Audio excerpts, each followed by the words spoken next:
Ողջույն սիրելի հայրենակիցներ, մենք հաղորդաշարն է Հայք News լրատվականի եթերում։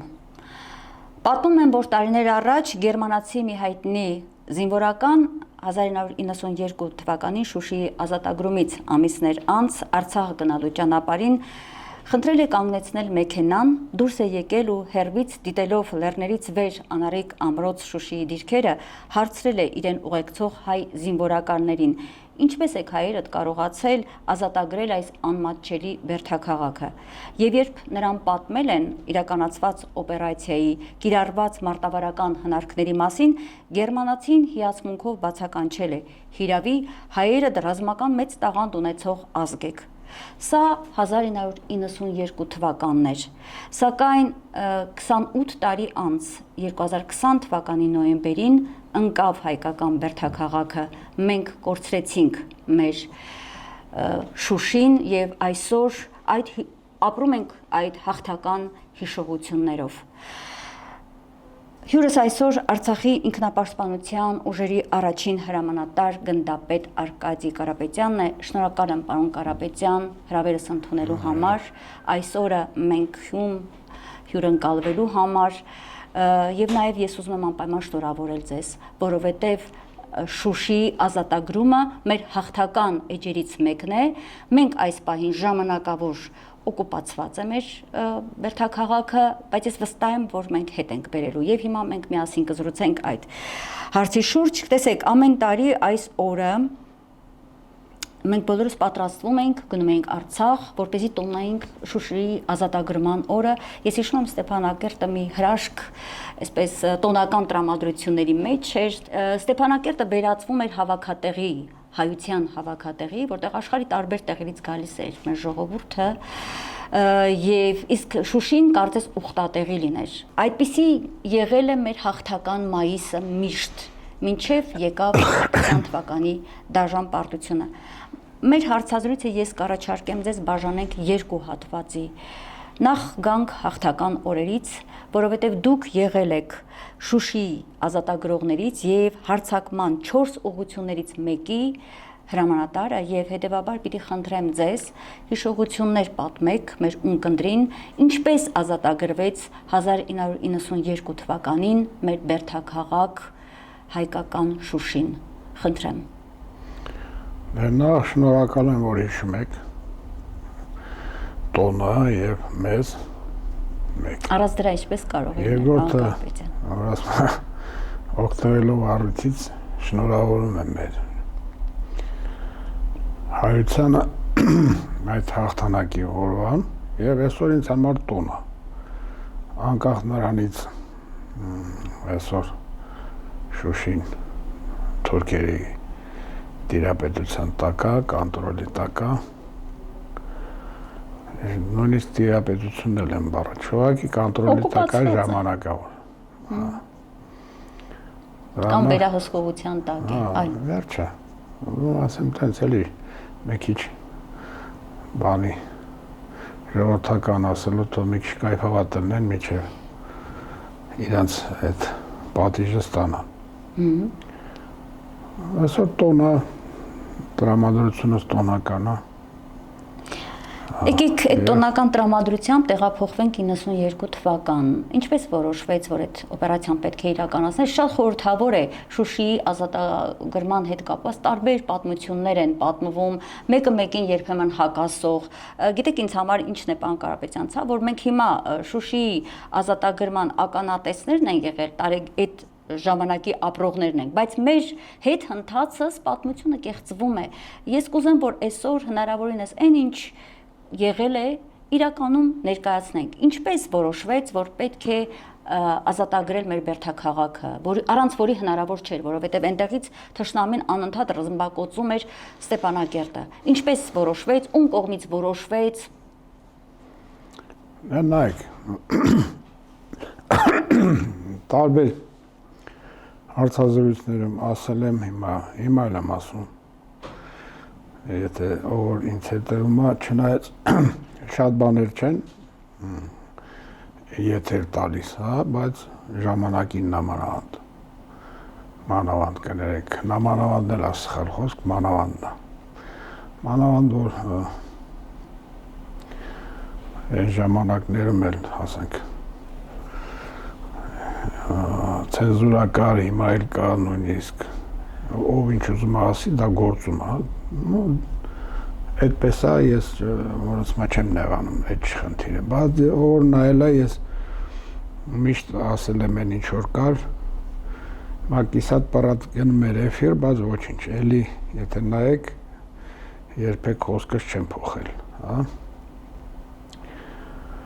Հիմա ինչ վերաբերում է Շուշիին, մենք շրջափակման մեջ էինք։ Այսինքն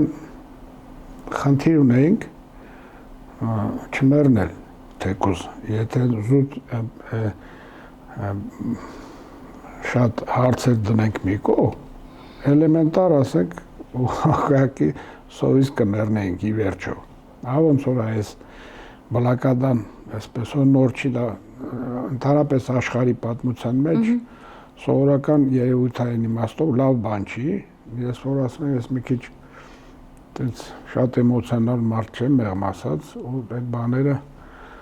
չեմ ասում նորմալ է, բայց այդպես է կյանքը։ Հասկանալ է, իրատեսեք։ Եվ ես կուզեմ, որ հենց իրատեսորեն հա ներկայացնեք իրավիճակը։ Աշխարհում նման բաներ շատ եղել։ Պաշարել են Բերթեր եւ այլն։ Հիմա այն ժամանակ էլ էինք պաշարված եւ խնդիր ունեինք էլեմենտար օրինակ մեր կյանքի, մեր գոյատևումը ապահովենք, մեկ, երկրորդ ազատագրվեինք եւ այլն եւ այլն, հա։ Հիմա այդ առումով մենք պետք է ճանապարհ բացեինք։ Այդ ճանապարհն էլ Շուշիով էր։ Ասենք նույնիսկ դες չի որ Քալբաջարով բացեինք, ընդ ճանապարհը լավ չէր, կարելի ասել համարը չկար։ Ասենք նորմալ ճանապարհը Շուշիով էր։ Ասենք այդ մեկ, երկրորդն էլ դե Շուշիի դիրքը եւ այլն, հա, չերկարացնեմ։ Չէ, բայց դա իսկապես ռազմավարական տեսանկյունից շատ կարեւոր է եղել։ Դե հա, կարեւոր է, դե հիմա ի վերջո նաև մեր վերջաքաղաքն է։ Շատ մարդ է բանից, որ ասում Հայաստանի Հանրապետությունից, որտեղ ես էլ եմ ասում Արցախի հարց գոյություն ունի հայոց հարց։ Շատ հայեր Հայաստանի Հանրապետությունից Արցախում եղել են, Շուշիում եղել են, վերևից նայել են, ասենք, եթե մի քիչ ինչ-որ մի բանում հասկանում ես, պարզ է, որ եթե դա մնում է իրանց ձեռքին, մենք հնարավորություն չունենք ներքևում նորմալ ապրելու, այդ էլի մեղմ ասած էլի, դրա համար, ասենք, բնական բան էր, որ պետք է Շուշին ազատագրել, ասինքն, այդպես որ ով է մտածել, բան, դե մտածելու բան չկար, դե պետք էր ճանապարհ բացել Բերթաքաղաքը, ոնց որ ասում եք, ազատագրել։ Բայց օպերացիան պետք է չէ մշակել կոնկրետ Դե հա, ովքեր են։ որևէ գործ կազմակերպվում է, այնց անկազմակերպ ժողովուրդը ոչինչ չի կարող անել։ Եվ ուրեմն ովքեր են եղել Շուշիի օպերացիայի կազմակերպիչները, անուններ կարող ենք տալ։ Ի վերջո մենք հիմա երբ որ խոսում ենք, մենք նաև պատմությանը թողնում ենք տեղեկատվություն, եւ դա շատ կարեւոր է, մանավանդ նորից եմ կրկնում, մեր ժամանակներում, երբ փաստերը խեղաթյուրվում են։ Հասկանում եմ, հիմա ես դրա համար եմ ասում, ես կարծեմ ձեզ եմ ասել, չգիտեմ։ Այս մեր նոր սերունդը հեքիաթների վրա դաստիարակված, մեր պատմությունը,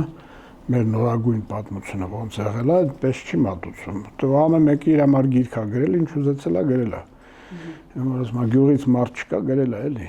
Դե հա, դե հիմա փորձենք հասկանալ ուրեմն։ Կանգնացնող չի եղել, կամ լծակ չի եղել, կամ եւ այլն։ Օրինակ եմ ասում, հա, Արաբոյի մանվելը Զորի Բալայինի վրա հայց է տվել, դատի է տվել, սուտ խոսելու համար էլի։ Ասենք պատմությունում նման բաներ եղել է։ Հիմա ասած ասենա որ շատ այսպես որ վիրավորական չլինի ամեն դեպքում շատ աղավաղված նորագույն պատմություն ունենք։ Հիմա նորից կան հարցին։ Իմաստով եմ ասում, որ նույն Շուշին էլ է այդպես, ֆիլմեր կան եւ այլն, ով ինչ ուզում պատմում են մարդիկ, օրինակ այն ժամանակ ընդամենը հարացանակիր էին, բայց այնց են պատմում, որ իրանք են սա հաղթել։ Օրինակ եմ ասում, նման բաներ կան։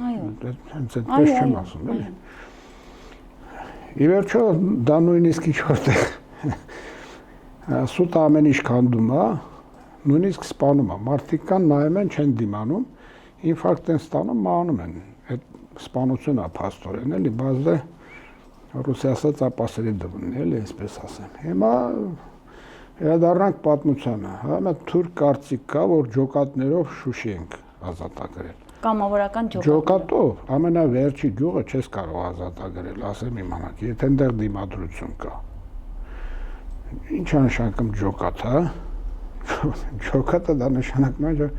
մարդիկ հավաքվել են ուզում են ինչ-որ բան անեն։ Սենց ինչ անեն, ոնց անեն, չգիտեն, իրար հետ կապ չունեն եւ այլն, բայց այդպես չէր։ Ուղղակի ջոկատ կոչվում էր։ Մենք 90 թվից ունենք բանակ նորմալ։ Քանի որ պետությունը մերը չէր, այդ բանակը ընդհատակում էր։ Ասենք բոլորը գիտեին, բայց այդպես օֆիցիալ հայտարարված չէր։ Կար սովետական բանակ, որը մեզ ճնշում էր, մենք էլ իրանց ենք ճնշում եւ այլն։ Այսինքն մենք ունենք բանակի ամեն ատրիբուտներով։ Խոսքը Արցախի պաշտպանական բանակի մասին է։ Այո։ Արցախի ինքնապաշտպանության ուժերի մասին։ Այո։ Եվ երբ որ Սովետը քանդվեց, պետությունը դարավ մերը, մենք արդեն այդ բանակը հայտարարեցինք։ Բայց դեռ այդ բաները մնացել էր, էլի։ Այդ անվանումները մնացել էր, ճիշտ անդե վաշտերել կար բանկան, այստեղ քանակի խնդիր էր ընդամենը։ Հա, բայց այդ բանակը ձևավորվել էր կամավորական ջոկատների հիմքի վրա, այդպես չէ՞։ Եվ պատերազմի ընթացքում։ Չէ։ Պատերազմի ընթացքում չէ։ Ինչպես է բա, միշտ այդպես է ասում։ Շարժման ժամանակ, դե դրա համար եմ ասում հեքիաթների վրա են։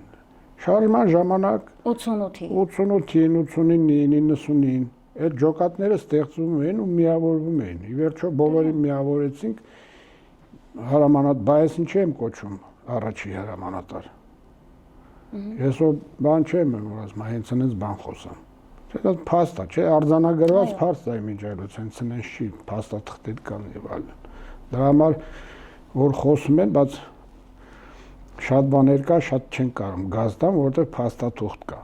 հասկանում եք։ Ինչ պահով։ Որ օրինակ բանակ ունենք, ես էլ այդ բանակի հրամանատար։ Հիմա բանակի ծնունդը դուք երբ եք համարում, օրինակ, շատ 90 թվականի օգոստոսին։ Այո։ Այո, այս ժողովուրդը 92 թվականին, երբ որ ազատագրվեց Շուշին, բանակի կուլտուրա չունի, մշակույթ չուներ դարերով։ Իրանք չէին հասկանում այդ ոնց է ինչա, բայց այդ այնով որ այդ բանակի մեջ է, այնի լավ գիտեր, որ ինքը պիտի սրան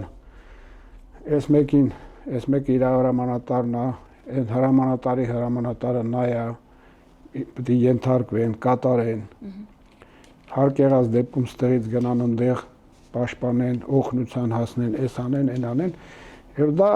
իհարկե զարգացման մեջ է եղել միշտ։ Այո, բնականաբար։ Այո, բայց հիմա ասեմ ուրիշ բան, հիմա 20 թվին բանակ էր, չէ՞։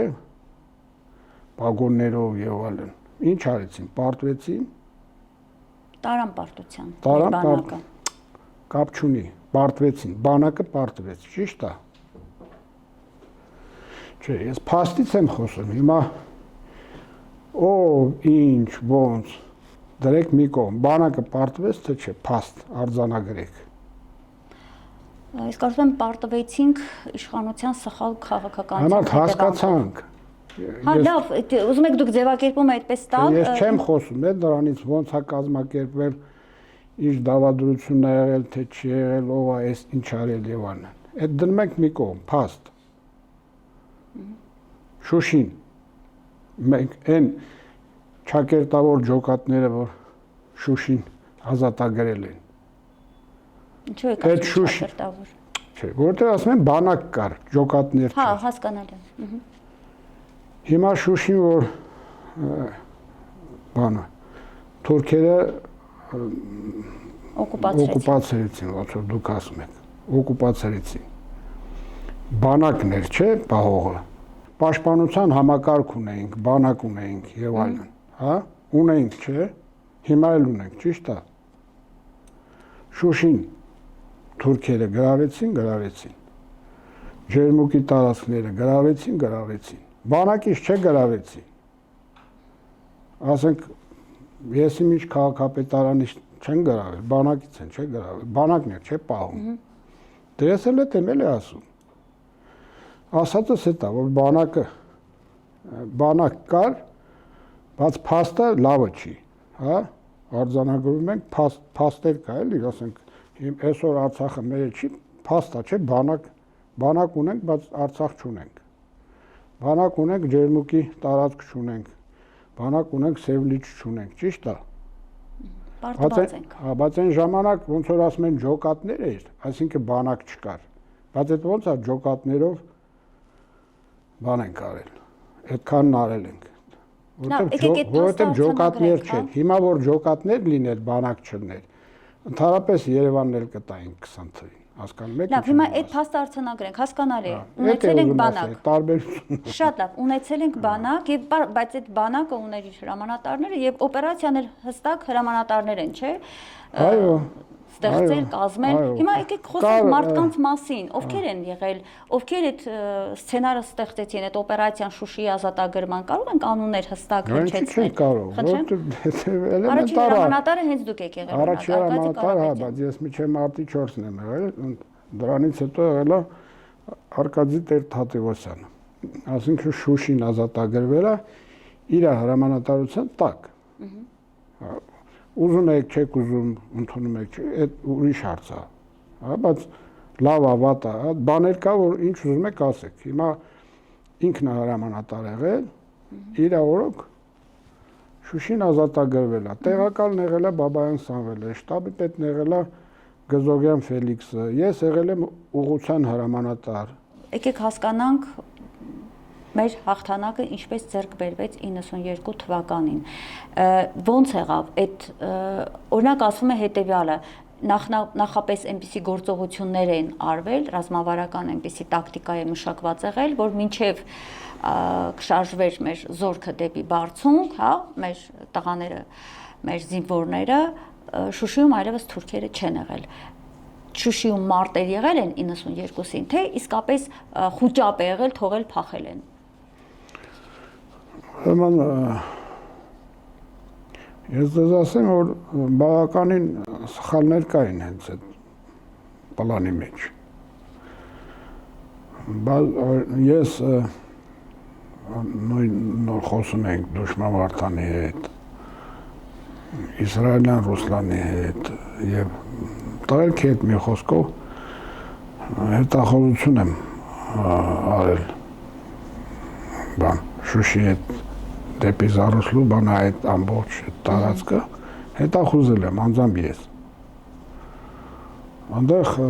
շատ նպաստավոր տեղեր կար, որով կարելի էր շատ ավելի արագ Շուշին ազատագրել, բայց ավաղ այդ չմտավ պլանի մեջ։ Ես դες նույնիսկ ասեմ, որ Շուշիից առաջ մենք մտանք շտաբ հիմողության ընկերներով, էլի, օրինակ Բեկոր Աշոտի հետ։ Ասեցինք, որ մեզ մի հատ բան է պետք, թնդանոթ է պետք, հա, արտիլերիստից տարբերություն չկար ինչ տային, որտեղ ունեինք, այդ պահին արդեն ունեցել ենք։ Ու վերջը, ասենք, այսպես մենք ոնց որ գնում ենք, այն որ նենց լինի, ավելի քիչ զոհ կտանք, շատ ավելի հեշտ հարցերը կլուծենք, որոշեցին մեր ուղղությանը մի հատ տանկ հատկացնեն, այդ տանկը օրինակ եկավ հասավ Դաշուշենի, որ ասում է դոշին կանգնեց, էլ չեկավ։ Բայց քանի որ արդեն պայմանավորվել էինք օր ժամ եւ այլն, մենք էլ դրան չնայեցինք, գրոհեցինք մենք իմ ուղղությունը նկատի ունեմ իմ հրամանատարության տակ այդ ուղղությունը, ասենք լավ արդեն Տարիկ ջան, դե հիմա այս ժամին պիտի հարձակենք։ Ու ոնց որ պայմանը մնում է պայման, հա, մենք մեր պայմանը կատարել ենք։ Ու ասեմ, տենց չի, որ ամեն ինչ հարթ է եւ այլն։ Դե չի կարող պատերազմում ամեն ինչ հարթ լինել բնականաբար։ Հա, նույնիսկ պլանի արկայությամբ բանն եմ ասում էլի, պլանն էլ աղագին բացեր ուներ։ Լավ, բայց այդ տեխնիկան իսկապես այդ մարտավարությունը դուք աշխատացրել եք, ասվում է օրինակ, որ ինչ որ արդեն ասացի, հա, որ նախապես այնպիսի գործողություններ է արվել, որ թշնամի խոճապահար հեռացել է։ Չէ։ Այսինքն դուք մտել եք Շուշի, արդեն ադրբեջանցիներ չկային կամ շատ քիչ կային։ Չէ, այդ եղել է ամսի 9-ի առավոտ շուտ 4:30։ Բայց ամբողջ ամսի 8-ի ամբողջ օրը լավ էլ պատերազմ ա եղել։ Քաղաքում մարտեր են եղել։ Չէ, քաղաքի արվարձաններում։ Քաղաք մտել ենք 4:30։ Լուսաբացին։ Լուսաբացին, այո։ Այսի 9-ի։ Բայց արդեն այդտեղ համարյա դիմադրություն չկար։ Պաշտպանության բանակի նախկին հրամանատար Սամվել Բաբայանը մի ուշագրավ հայտարարություն արեց 1-2 տարի առաջ, եթե ես չեմ սխալվում, իր ասուլիսներից մեկում, ասել է, եթե անկեղծանանք եւ խոստովանենք, թե ինչ ձևով մենք վերցրեցինք Շուշին, ապա կհասկանանք, թե նաեւ ինչպես դա արեց հակառակորդը այսօր 20 թվականին։ Այսինքն ստացվում է, որ այն սցենարով, որով մենք 1992 թվականին մայիսին ազատագրել ենք Շուշին, ըստ Սամվել Բաբայանի նույն սցենարով մեզանից վերցրել են Ադրբեջանը գրավել է մեր վերթաքաղաքը, այդպես է եղել։ Այսինքն այդ դրվագները ընկնում են, համընկնում են, ինչ է ստացվում սա։ Թե պատմության փոփոխության, խեղաթյուրման հետ մենք գործ ունենք նորից։ Չէ, ինչ որտեղ նման է ինքը ճիշտ ասում, ինչ որտեղ, բայց ասեմ ինչ որտեղ, որտեղ նույն թուրքերի մենք կարող ենք դեռ ասենք էլ չասած, որ ավելի շուտ կարող ենք կանգնացնենք, բայց գոնե եթե ճիշտ կազմակերպեր պաշտպանությունը, մենք կարող ենք իրենց հետ տաղավարդի մոտ կանգնացնենք, որ չարեցինք 20 թվականին, բայց այն խոճապը, ինչը որ մենք գիտենք 1992-ին թուրքերի մոտ եղել է ադրբեջանցիների։ Մեր մոտից էլ են հրահարել, դա էլ կա։ Որ թվականին։ 20։ Այսինքն, բայց մենք Շուշիից նույն խոճապով փախել ենք, ոնց որ 92-ին ադրբեջանցիներն են փախել։ Չէ, նույն խոճապով չենք փախել։ Ապա դրա մասին է խոսքը։ Հա, չէ, եթե դրա մասին է խոսքը, այդպես չի եղել, բայց այնա որ նորմալ չի կազմակերպվել։ Եթե կազմակերպվեր, Շուշին չենք տա, այսպես ասենք։ Հիմա փոքր Ես ձեզ ասեմ ավելին, ինձ օրինակ հարց են տվել, դուք ինչ կանեք, ես ասել եմ կհաղթենք։ Ընդհանրապես պատերազմը 20 թվի։ Դե հիմա որ սկսենք քննարկենք, կամ մանրամասնություններ պետք է ասեմ, ոնց ինչ եւ այլն, գալի լեկցիա։ Լավ, մի փոքր մենք կփորձենք կարճ տարբերակով, պարոն Կավետյան, փոքր անց կանցնենք, հա, 2020-ին 44 տարի։ Հիմա ամփոփենք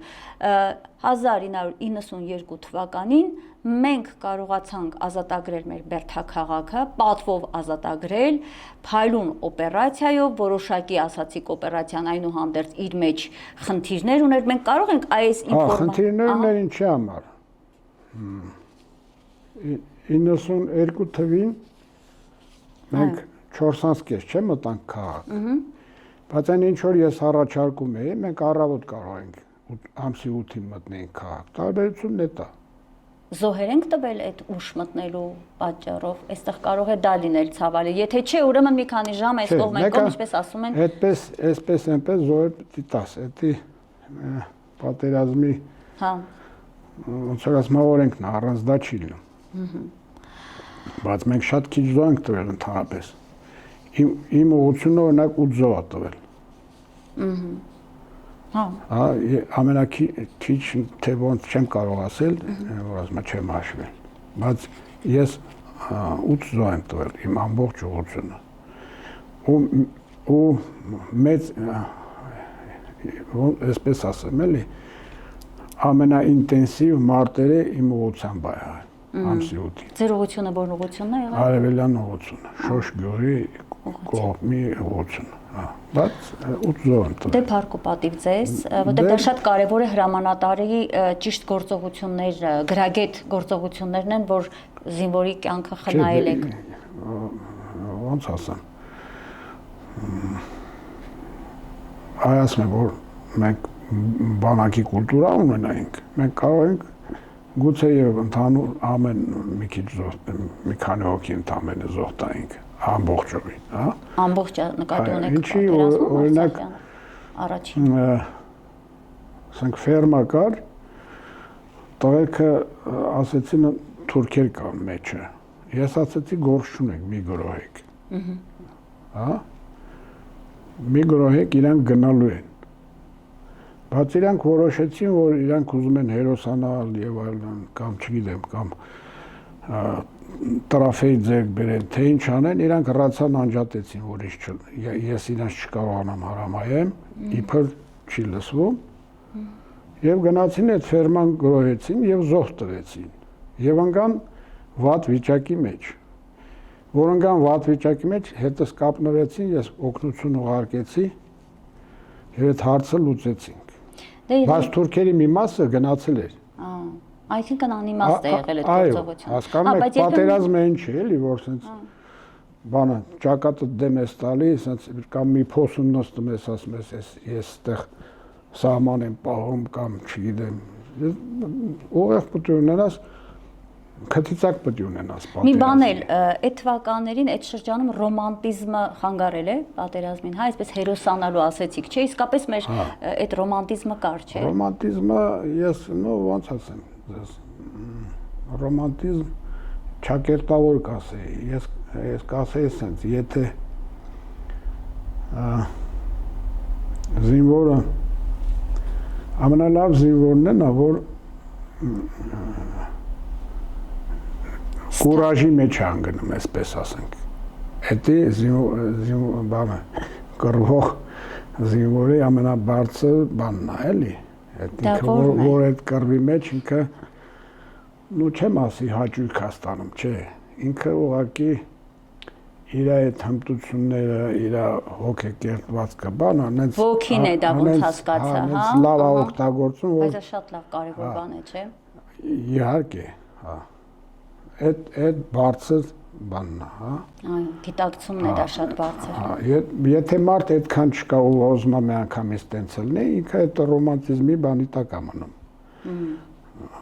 Բայց ոգին միշտ օգնել է։ Այո։ Առանց ոգի չես կարող հաղթել, եթե դու մի քանի անգամ ավել չես եւ այլն, հա, ասենք հզոր պետություն չի եւ բայց որևէ հզոր պետության կարելի է ջարդել։ Ես դրանում չեմ կասկածում, որտեղ ես Աստծուն հավատում եմ ու տեսել եմ Աստված ոնց է գործում։ Չեմ տեսել, Աստված չի գալիս, իջնում մեր հետ ինչ որ բաներ անում։ Մեզանով ինքը մեզ տալիս է։ Այո։ Հասկանում եք, այդ ես ամբողջը տեսել եմ ու ինձ համար տարբերություն չկա քանակ։ Ով քանակային է մտածում, նա պարտվում է։ Այո, դուք նույնիսկ հզոր պետություններն են պարտվում։ Ինչի որտեղ իրանք քանակը ապահովում են ու պարտվում են։ Ինչի որտեղ չեն հասկանում։ Առանց Բայց ես ասեմ ավելին, որ բոլոր աշխարհի ղեկավարները բոլոր միստիկ են։ Եթե ոչ օրինակ քրիստոնյա են կամ իսլամ են կամ պարտադիր միստիկ են, այսինքն իրանք այդ բաները հասկանում են, դա չի որ Լավ, բան հասկանում։ Ավելի ճիշտ այն ուժերը, որ ղեկավարում են, այդ կարող մի հատ անգյալի դնեն ղեկավար, դա չի խնդիրը։ Այդ ուժերը, որ ղեկավարում են այդ ամեն ինչը, իրանք բոլորը միստիկ են, իրանք դա շատ լավ հասկանում են, ու իրանք հասկանում են, որ իրանք կարող է չհաղթեն, եթե դիմացինի ոգին մեջքին Աստված կանգնած է, իրանք դա շատ լավ հասկանում են։ Այո, միանշանակ եւ մենք էլ ենք միշտ ասել, որ մեր հաղթանակները այդ ոգու շնորհիվ է եղել, պատմությունն էլ է դա ցույց տալիս։ Բայց ոգին քիչ քանակով, բայց ինքը շատ թույլ է առանց Աստծո, ահավոր թույլ է։ Այո, այո։ Աստծո հետ է խնդիր չունի, Աստծո հետ չի, շատ թույլ է։ Անցնենք առաջ, տեսեք։ Բոլորը այսպես ասենք, էլի։ Բոլորը մի գյուլի պատմություն են։ Աստված պահում է, հաղթում ես, չի պահում։ Եվ վերջ, Տեսեք, պարոն Կարապետյան, մի շատ կարևոր հարցի եմ ուզում նաև 90-ականների այդ ընթացքի հետ անդրադառնալ եւ անցնենք գանք այսօրվան։ Տեսեք, մի տխուր այսպես փաստի եմ ես միշտ այսպես ականատես եղել, նաև որպես այդ շրջանում 88-ի նաև ակտիվ շարժման մասնակից, որ մեր տղաները մեծ մասը, որոնք տարբեր բուհերի ուսանողներ էին, մեկը բանասեր էր, մեկը պատմաբան էր, մեկը ֆիզիկ էր, մեկը իրավաբան էր, վազում էին Արցախ, գնում են հենց այդ ոգով հայրենիքը պաշտպանելու, աչքի առաջ անգամ մահը չէին տեսնում։ Գնում ենք, պիտի զոհվենք։ Պետք է ուրեմն պիտի հանուն հայրենիքի, այդ հանուն հայրենիքի գաղափարը մի աննկարագրելի գաղափար է եւ ես ականատես եմ եղել Վարդան Դուշմանի, որտեվ մտերիմներ ենք եղել, Թաթուլ Կրպեյանի, այդ ոգին Տիգրան Սարգսյանի, դա աննկարագրելի ոգի էր, էլի, այդ տղերքին անհնար է, այլ բացատրություն դա չունի, դա հայրենասիրության այն բարձրագույն մակարդակն է։ Տեսեք, բայց այսպեսի մի բան կար, հա, իրենցից հետո, երբ որ շատերը զոհվեցին, նրանք ովքեր շարունակեցին նաև իրենց գործը, բայց այսպեսի մի բանի մեջ ընկան, էֆոյրայի մեջ, այսպես հերոսականանալու ձգտման մեջ ու փորձեցին ինչ որ մարդիկ ամեն մեկը իրենց վերագրել այդ ձեռք բերված հաղթանակները, իրենց անձը առաջ մղել, անտեսելով մյուս հերոսներին, ովքեր արդեն չկան, մեր կողքին չեն։ Մյուս կողմից գնաց կուսակցականացման շատ վտանգավոր մի գործընթաց։ Այս դրոշի տակ են կուսակցության X կուսակցության դրոշի տակ եղողներն են հաղթել, այն մյուսը չեն հաղթել, այսինքն հաղթանակը սկսեց մեկը մյուսից գողանալ, կամ անձերն էին գողանում իրենց վերագրելով հաջողությունները, կամ կուսակցություններն են գողանում, եւ առ այսօր դա շարունակվում է։ Ես կուզեմ այդ մասին խոսել, ի վերջո 90-ականների հաղթանակ Արցախյան ազատամար առաջին պատերազմում այդ կուսակցություններով էր պայմանավորված կամ ինչ որ առանձին անձերով։ Մեկի անունը ամեն դեպքում տամ, օրինակ վերջի շրջանում շատ հաճախ է Սամվել Բաբայանը իր անձին շատ բաներ վերագրում։ Արդար է, թե արդար չէ։ Դուք ոնց եք, դուք օրինակ համեստորեն լռում եք, ես ձեզ հələ չեմ տեսել, որ դուք այդպիսի հայտարարություններ անեք, հա, ամպագորգոր, կամ որևէ մեկ այլ կուսակցություն անունը չեմ տալիս, մշտապես ասել է, որ իմ դրոշի տակ հավաքվածները ունեցան այդպես, հա, մեծ գաղափարներ գնացին, կուզեմ այդ մասին խոսեք։ Նայեք, ինձանից որ հարցնում են Շուշին, հա, ասենց Շուշի հերոս բան, ծիծաղս գալիս է, էլի։ Ինչի, որովհետև Շուշին վերցրել է ժողովուրդը, ազգը։ Այո։ Ասեմ դες ավելին, թուրքերը նույնիսկ փորձեցին Աղդամի շրջանից գրոհեն, այսինքն այդ գրոհը որ չի եղել, այն դեղի այդ սահմանի կանգան զինվորը չի թողել։ Ասենք եթե գրոհին գային մտնեին մեր թիկունք, մենք կարող Շուշին չկարողանայինք ազատագրենք, էլի։ Այսինքն ամբողջ բանակով ենք արել եւ ամբողջ ժողովրդով ենք արել։ Եթե այսպես ասենք, բանակը դա թրի ծերն է, ժողովուրդը դա թուր պահողն է։ Ժողովուրդը այդ բանակը օթից չի գնում, էլի, այդ ժողովուրդն է։ Ժողովրդի մի մասն այնտեղ կռվում, հա։ Ինչ որ մտածում է ազգը, այդ մտածում է բանակը։ Հիմա այդ ոգին չլներ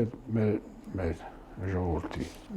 Շուշին չենք վերցնում։ Տես մարդ չկար, որ չհավատար, որ Շուշին չենք ազատագրելու, հասկանում եք։ Ստեփանակերտում տես մարդ չկար։ Ես ամենայն դեպս ես չեմ հանդիպել, հասկանում եք, իսկ ես շատ մարդու հետ եմ շփվում։ Մարդիկ ոնց ասեմ, մեկ-մեկ նայում ես, ասում ես, արա դες բան է, էլի, շատ անհավասար, բայց ժողովուրդը այդ վեճը չէր, գիտեր, որ ազատագրելու ենք, հասկանում եք, դրա համար ենք ազատագրել։ Նշանակի ժողովրդական մեծ համախմբում եւ գիտակցության մեջ եւ 20 թվի ժողովրդի եւ 92 թվի ժողովրդի տարբերություն կա։ Ինչ ուզում եք ասեք։ Լրիվ ուրիշ մթնոլորտ է։ Այսինքն հաղթելու համար նախ մտքումդ պիտի ունենաս այդ հաղթանակը։ Միանշանակ։ Ինչի 94 թվին չգնացինք քուր հասանք, որտեղ դա արդեն չկար։ Եթե նպատակ դնենք, գուցե եւ լիներ, օրինակ։ Չէ, եթե հոգու մեջ լիներ, կլիներ, բայց չկար արդեն։ Հասկանում եք։ Ու չկար ոչ թե ընդհանրապես չի եղել, այլ բան արեցին, անարդարության պատճառով կոտրեցին։ Հասկանալի։ Այո, հենց այդպես էլ եղել է։ Բայց եղել է ծրագիր, իսկապես առաջացնելու գնալու։ Դե եթե ժողովուրդը ուզենար կլներ, իհարկե, բայց չէր ուզում։ Անարդարությունից հոգնել էր։ Հա։ Ինչ անարդարություն եք ակնարկում։ Դե ինչ էր կատարում։ Մեկը կռվում էր, մեկը թալանում էր, մեկը փողեր շինում եւ այլն, այդ տարբերությունը, այդ անարդարությունը բերել է դրան։ Ես հիշում եմ մի դրվագի ականատես եմ եղել, երբ որ մինչև Շուշիի ազատագրումը մեր լավ ընկեր Վարդանը Դուշման եկավ եւ այսպես արցունքներն աչքերին հանդիպեց մի քանի մեր ուսանողների հետ, համալսարանականների եւ ինքն գիտեք ինչ էր ասում, ասում էր սարսափելին է, որ մենք այնտեղ հանուն հայրենիքի հետ գաղափարով անձնազոհաբար գնում ենք կռվելու հայրենիք ենք ազատագրում, բայց Երևանում մարդիկ պաշտոններ են ստանում։ Պաշտոնակռիվ է, նաև Արցախում էլ ինչի մենակ։ Դե պաշտոնակռիվ է, դրա համար ասում հայոց հարցն է, ոչ թե Արցախի կամ նույն հայերն են, կամ ընդեղ կամ ստեղ, տարբերություն չկա։ Ուրեմն հարցս եթե ամփոփենք, այդ կուսակցականացնել հաղթանակները, անձնավորել հաղթանակները։ Կուսակցականացնելը, ասենք, օրինակ ՀՇ-ն, եթե ՀՇ-ին չէիր ծափահարում, դու թշնամի էիր։ Այս ինչ որ այսօր կատարում է նորություն չի է, ժամանակներից է գալիս։ Այո, նույնն է, ինչ տարբեր։ Հիմքը դրվել է դեռ այն ժամանակ։ Դե ոչ թե հիմքը դրվել է, դա այդ կուսակցական համակարգը, որ մտցրել են այս աշխարհից, դրա համար է, որ կուսակցություններին իրար լարեն, մարդիկ կան, որ այնքան են այդ որ ասում այնքան կուսակցությունը սրանց ուղեղները լվացել է, որ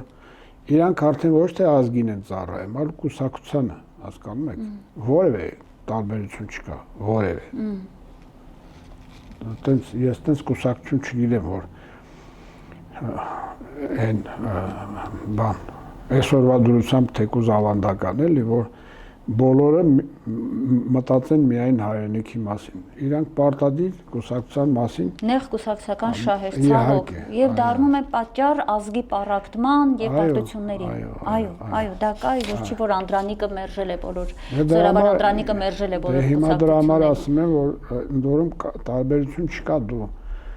ազգը, որ ասում են ազգը պառակտվեց, կիսվեց, այդ չի նշանակում է, որ ուղիղ 50% ստեղ է կիսվել, 50 ընդեղ է գնացել։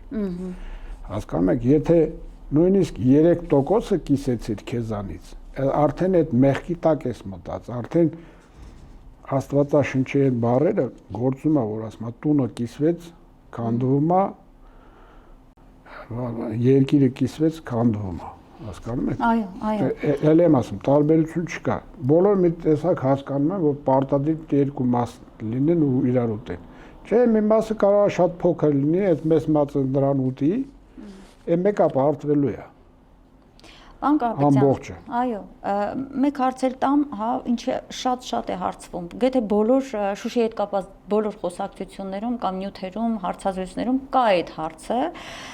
այդ տեղեկատվությունը որքանով է ճիշտ, որ Շուշիի ազատագրման մասին Իրանում գտնվող Լևոն Տեր-Պետրոսյանին չեն տեղեկացրել, որովհետև նա խանգարել է,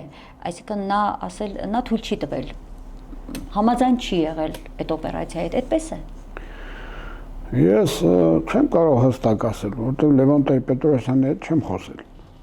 ասենք չեմ հարցրել, փաստաթուղթել չեմ տեսել, բայց այդ զրույցները գնում էին։ Հա, զրույցները մինչև հիմա գնում են, ի վերջո իրական են թե ոչ։ Բայց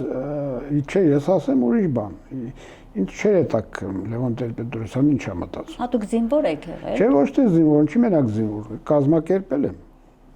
միտինգների բանի կազմակերպիչը ես եմ եղել, հո Եսիմով չի եղել։ Միտինգներ որտեղ, Արցախում։ Այո։ 88 թվին բանին։ Ինձ համար ով էր, ինչ էր, ոչ մի բան չէր հետաքրքրում, ես պետք է հարցեր լուծեի։ Մենք պետք է Հայաստանի հետ վերամիավորվենք, ոչ թե միավորվենք, այլ վերամիավորվենք, քանի որ նույն երկիրն ենք։ Նույն Հայաստանն ենք։ Եվ կտրեցին, տվեցին, ընդորում առանց փաստաթղթի տվեցին։ Որևէ որոշում չկա, որոշում քաղաքական սովետի ժամանակ եւ այլն, այն ստեղծման ժամանակ, որ Ղարաբաղը տվել են Ադրբեջանին, տես փաստաթուղթ չկա, հա, ուզում եմ ասում, եթե սա նորություն է, թող ժողովուրդն իմանա, բայց դա իրականություն է։ Այո։ Նստել են, որոշել են, որ տան, բայց այդ որոշումը չկա, հասկանում եք։ Դե Կովբյուրոյի որոշումը կա չկա որոշում։ Ինքնավար մարզի կարգավիճակով։ Չէ, չկա որոշում։ Այդ պլանն է, որ նստեն քննարկեն, բայց որոշումը ստորագրված բան չկա։ Այո, հետաքրքիր է, չէ՞, բայց հետաքրքրել կիմանաք, դες նման բան չկա։ Որի տակ եղել է խորհրդային օրվա այդ իշխանության ստորագրությունը չի եղել, նման որոշում փաստաթուղթ չկա, Գոբյուրայի որոշում չկա որոշում ընդունած, կայացած, չկա։ Պատմաբանները հակառակն են պնդում։ Դե հիմա պատմաբաններին որտեղ ինչ-որ թղթեր են ցույց տալի, բայց իրական որոշում չկա։ Լավ, ինչևէ, Լևոն Տեր-Պետրոսյանի պարագան դարձյալ չկա որոշում, բայց բանավոր հրահանգ չի եղել։ Էլ եմ ասում, ինքից բան չի ասել։ Ընդհանրապես ինձ ոչ մեկ այդ դրա մասին չի խոսացել, զրույցներ գնացել է, ու ինձ չի հետաքրքրել ով ինչ է մտածում ղեկավարության մեջ։ Ես պետք է իմ հարցերը նկատի ունեմ ազգի հարցերը լուծեի եւ ստացվել է լուծել են։ Շատ լավ, ես իմ չափով եմ ասում։ Մեկ հարց չեմ ասում, միջև բանը 91-ին բանին ընդհանրապես որ ասում եմ չի հետաքրքրել ընդհանրապես, քանի որ պետություն չկար մերը չէր, մենք մեր որոշումները տեղում էինք բանանում։ Կայացնում, բայց քանի որ Հայաստանը չընդունեց մեզ իր կազմի մեջ, էլի անորեն չընդունեց, էլի որոշում չկա, հասկանում եք։ Հասկանալի է։ Պարոն Կարապետյան։ Հիմա որ ասում մենք մեր հարցերը լուծել ենք, այսպես ասենք։ Բայց որ Քյալբաջարն էլ ազատագրեցինք ու ճանապարհ բացեցինք, այդ արդեն ես գիտեմ, որ Լևոն Տեր-Պետրոսյանը ասել էր, որ պետք է հետ տանք եւ կա Գեորգի Պետրոսյան, որը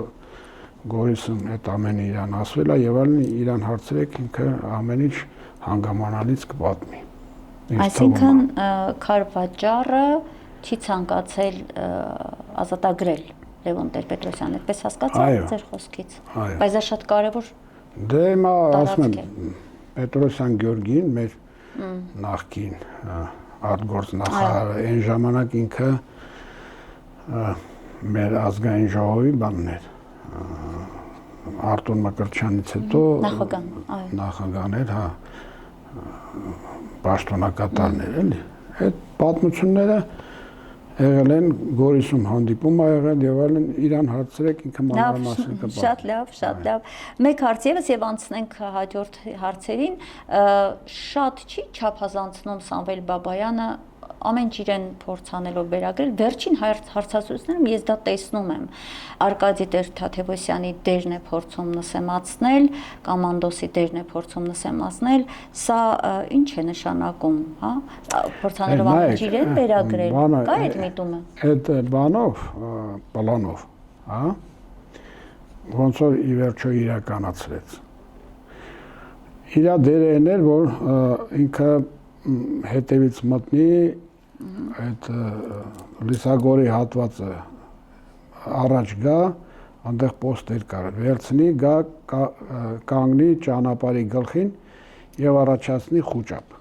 Պլանը այդպես էր, հա։ Ու ինքը որ դա կարողանա անի, մենք պետք է գորոհեինք, ասենք մենք պետք է գնայինք, զոհվեինք, ինքը թաքուն գնար, հա, այսպես ասեմ։ Հիմա դուք որոշեք։ Թաքուն ուր գնար։ Հասներ այդ պոստերին։ Հա, Շուշի հասներ։ Չէ, Լիսագոր։ Լիսագորեն վերևից իջներ, ճանապարհը փակ էր, այսպես ասենք։ Բայց ոչ թե փակ էր, կախվեր, որ թուրքերը տեսնեն, որ մենք ճանապարհը հեսա փակում ենք, խոճապ անցնի իրանց մեջ։ Այդ պլանը կար։ Այսինքն այդպես գործեցինք։ Բայց մենք գիտակցել ենք, չէ՞, գնում ենք, տիպը զոհվենք, որ այս մեր ընկերը հարցը լուծի։ Այսինքն դա նես չէ, էլի, որ ինքն է հաղթանակը տարել, դա մեկ էլ եմ ասում, նույնիսկ այն Ասկերյանի կանգնած զինվորն էլ է, որ գրոհը հետա տվել, ինքն էլ է պահել այդ Շուշին, հասկանում եք, այդ մեկ։ Երկրորդ էլ եմ ասում, այ եթե ինձ լսեին, ինձ արտիլերիստի ստվոր տային, իսկ եթե երկուսը տային, մենք ամսի 8-ին կվերցնենք, նույնիսկ առանց իրար այնտեղ հասնել։ Դե հիմա Իսկ Սամվել Բաբայանի դերը մեծ է եղել, թե չափազանցություն կա իր։ Չէ, մեծ եղել է, իհարկե։ Մեծ չէ, Սամվել Բաբայանը ընդհանրապես նես չի որ ոչինչ չի արել, էլի։ Չէ, չեք ասում չի արել, ոնց կարելի է այդպես ասել։ Ինքը սենց է ասում, մյուսը սենց է ասում, մյուսը ասում այն ինչ արել, տես չի, մարդի վերջո ինչ ուզում եք ասեք, հա նույնիսկ ոնց ասեմ։ Հիմա իր հրամանատարության տակ է, չէ, Արցախ ազատ է գրվել։ Լավ, ավատ է, ոնց է, ինչ է, 1000 բան կարամ ասեմ, բայց փաստը փաստ է։ Հիմա փաստը մնում է փաստ, որ այդ 90-ականներին ինքն էր հրամանատարը, չէ։ Եկել ենք հասել ենք 94 թվին, հրադադար ենք կնքել եւ այլն եւ այլն, հա։ Հիմա փաստը մնում է, որ հիմա ասենք բանը ով էր Օնիկն էստեղ էր շտաբի պետ եւ այլն տարբեր, հա 20 թվին ու պարտվել ենք, հասկանում եք։ Հիմա ինչ ուզում է ասի Օնիկ Գասպարյանը կամ Դավիթ Տոնոյանն էր, չէ։ Ինչ ուզում է ասի, պարտվել ենք, չէ։ Ինչի են բաց իրանց նշում, որովհետեւ Ղարաբաղի բանակը ուղիղ ենթարկում էր Հայաստանի բանակին։ Դրա համար եմ իրանց նշում։ Թե չէ Ղարաբաղում էլ ով որ եղել է, ինքն էլ է այդ Համաձայն եմ, բայց այստեղ ես հիմա կարող եմ ասել հետևյալը, օրինակ ՀՀՇ-ն ՀԱԿ-ը, հա, անվան անփոխված, ՀԱԿ-ի անդամները մշտապես ասում են մենք ենք հաղթել, որովհետև մեր իշխանության օրոք է եղել, հաղթանակը Լևոն Տեր-Պետրոսյանը հաղթանակած նախագահ է, բայց եթե բացում ենք որոշակի ինֆորմացիաներ, տեսնում ենք, որ տեսեք, ասացիք, Քարվաճարի հարցում Լևոն Տեր-Պետրոսյանը չի թույլ տվել, Շուշիի հարցում կան հազարի մի կասկածներ, բայց քանի որ այդ ժամանակ ղեկավարը եղել է Լևոն Տեր-Պետրոսյանը, բնականաբար ասվում է, որ հաղթանակած նախագահ։ Հիմա, բայց այնուհանդերձ կան որոշակի չէ տարակարծություններ, նույնը կա Սամվել Բաբայանի պարագայում։ Հիմա նայեք, ինչ որտեղ էլի եմ ասում ինչ որտեղ, ՀՀՇ-ին ճիշտ ասում, այն իմաստով, որ իշխանությունը Լևոնն էր։ Դե հա։ Բայց ես ուրիշ բան եմ ասել առաջ իմ հարցազրույցներում, հիմա էլ եմ ասում։ Միշտ ասել եմ, մեր ժողովուրդը այնքան է հզոր, որ քո երկրի ղեկավարը ուզում է դու չանես, չհաղթես, դու հաղթում ես։ Դրա համար շատ հզոր ազգ ենք։ Ասել եմ, չգիտեմ, ժողովուրդ չէր լսում, կամ իմ զրույցները չի լսել, կամ հաշվել եմ, որ ես ով եմ, չեն լսել, այդ իմ խնդրեմը չի, էլի, այսպես ասենք։ Բայց ես դա ասել եմ, բայց իրականությունն այն է, որ ինքն է ղեկավարը։ Հիմա դե թե ինքը ինչեր արել, կարող բաներ արել, ես խաբար չեմ, օրինակ եմ ասում։ Դե ես ուղղակի նույնը այսպես պրոյեկտում եմ Սամվել Բաբայանի պարագայում, հիմա որ այդպես հերոսացում են, ճիշտ է, թե մանրամասնություններ կան,